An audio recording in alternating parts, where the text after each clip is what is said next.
strength, joy, and human rights, and happiness in justice. I thank you. Namaste. It's a very special privilege and honor for me to speak to you in the name of and about my dear friend and close collaborator, I would say my soul sister, Sunila, who we lived at opposite ends of the world, but we feel that we share a parallel path through the movements of the 60s and the 70s into feminism and then into human rights and global campaigns to make women's rights as human rights.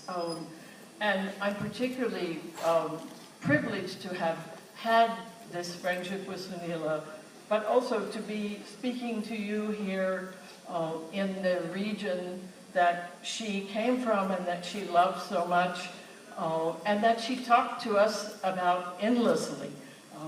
She never left South Asia, no matter where she went. It was always with her and in her heart. And I also want to say that although we recognize her as a South Asian, many of us around the world want to claim her also as a global citizen. I think her life embodied what it means to be a global citizen, to have a holistic vision of change and human rights for all. I know no one who could talk about revolutions around the world better than Sunila and bring them into your everyday life, not as a history lesson, but as a part of her history and the history that shaped us all. So in the name of that, I think I want to add to what my friend Sultana has said about how Sunila, I think, embodied for all of us a model of how to be simultaneously local and global, to be able to hold in yourself your local reality, your grounding, and at the same time explore, learn from, and try to affect the world globally from that place and as a part of that place. And I think that too often we think that these are somehow separate spheres of work. And yet, in my experience, nothing can happen globally if it doesn't reflect what is happening on the ground. And ultimately, what happens on the ground has to be supported by what happens at the global level, particularly today in the globalized era. And I think we can all learn from Sunila. I'm going to talk about some of the phases of that work, because she was such a model of bringing those two things together. Whether she was walking in the halls of the UN to denounce human rights violations in Sri Lanka, or teaching at the Sangat Regional Training about how women could use the halls of the UN, or helping women in her own country, mothers of the disappeared and others, try to find justice and accountability for those disappearances and losses.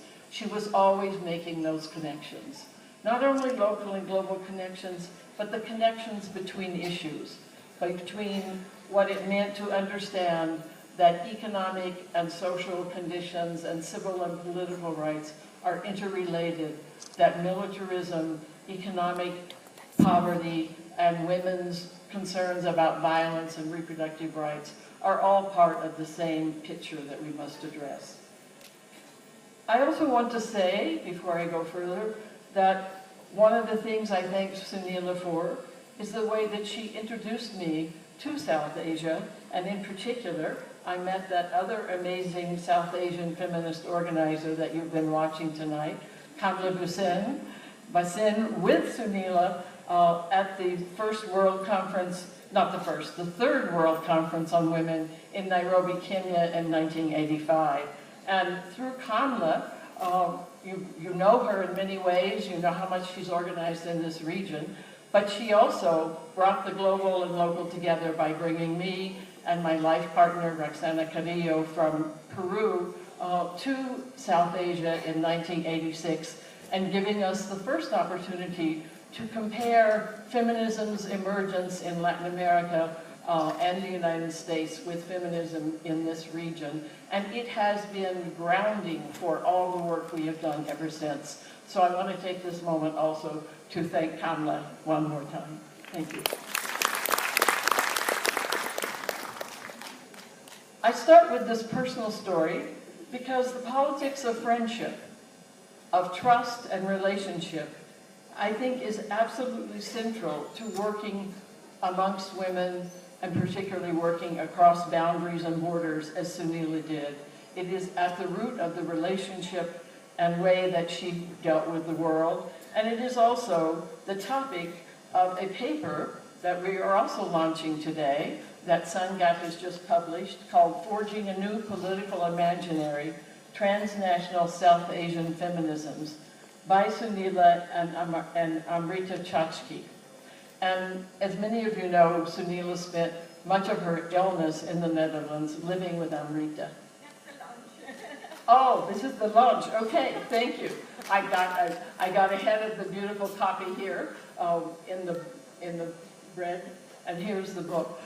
I want to launch it in the midst of my lecture because I think it embodies what I want to talk about, which is how the politics of friendship and the experiences they describe here, starting from the exchanges of South Asian feminists together across regional lines in the 1980s, laid the groundwork for later acts of solidarity, for being able to build affinities across the lines that divide us, that the patriarchal and nationalists choose to divide us.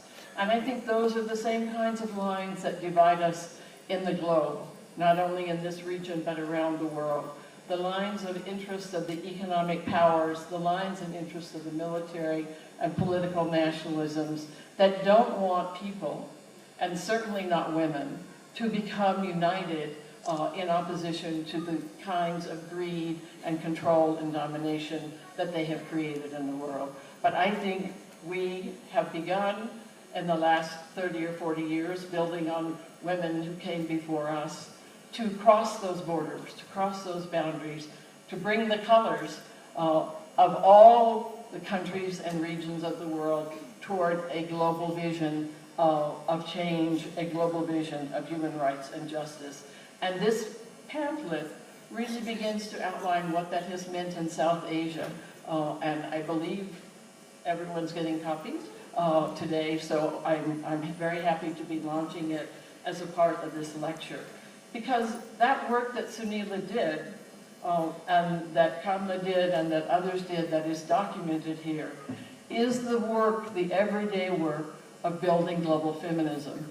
It's the work of forging relationships beyond the boundaries of nationalism, beyond the boundaries of race and ethnicity, of class, the boundaries of sexuality, the boundaries that we have learned to keep us divided, the boundaries that our political powers would like to have us be divided by.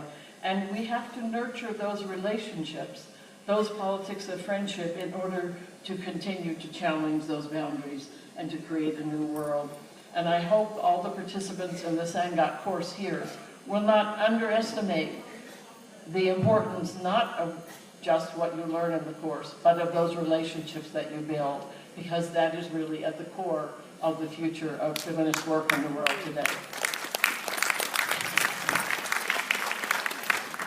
I want to say a little more about the parallel path that Sunila and I were on. Abba has already mentioned that I got my political education in the civil rights movement, the Black African-American civil rights movement of the United States in the 60s.